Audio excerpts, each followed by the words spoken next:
What's up guys, Justin here with the CGEssentials.com, back with another Blender material tutorial for you.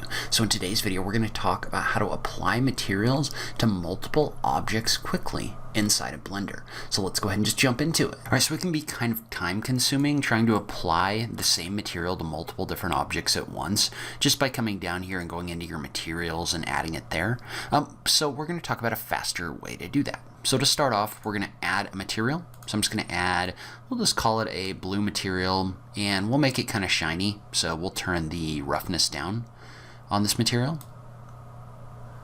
And we'll call that good enough for right now. And so what you could do is you could come in here, single click on each one of these, and then come in here and apply the material under the material properties for each one. But you can see how that's definitely time consuming to do. So what we're going to do instead is we're going to use an easier way to do this. So the way that we're going to do that is we're going to select this object, and then we're going to hold the shift key and drag a box around these objects like this.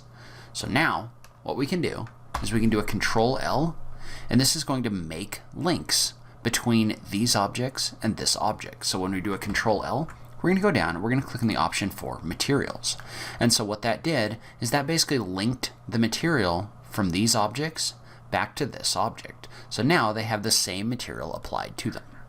So let's say that we were to make a change to this material. So let's say we were to make it flat by turning the roughness up. Notice how these are all going to get that change associated with them because they're all linked back to the same material. And you can tell that they're all linked back to the same material because if you look over here in your material properties, there's an option in here for display number of users of this data. And so what that means is that there's 5 objects that are making use of this material data. You can see that right here. And so let's say that you wanted a couple of these to be different, right? So let's say that we wanted this object, for example, to have a different version of this material. Well, what you could do is you can just click on this button right here to make a single user copy.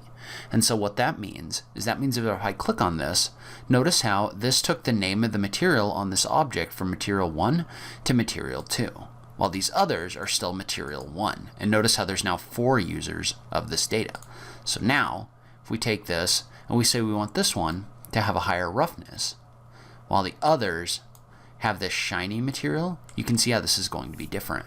And so now, let's say we were to select this object, then do a shift click and select this one right here, and do a Control L.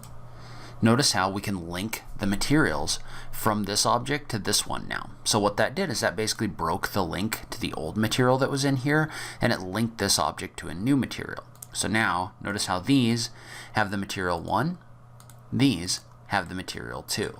So you can use that to quickly apply materials to multiple different objects inside of Blender. So that's where I'm going to end this video. Leave a comment below and let me know what you thought. Did you know you could do this? How are you applying materials to multiple different objects inside of Blender? I just love having that conversation with you guys. If you liked this video, please remember to click that like button down below. If you're new around here, remember to click that subscribe button for new Blender content every week. If you like what I'm doing on this channel, please consider supporting me on Patreon. Every little bit helps, so make sure you check out that link in the notes down below. But in any case, thank you so much for taking the time to watch this. I really appreciate it, and I will catch you in the next video. Thanks, guys.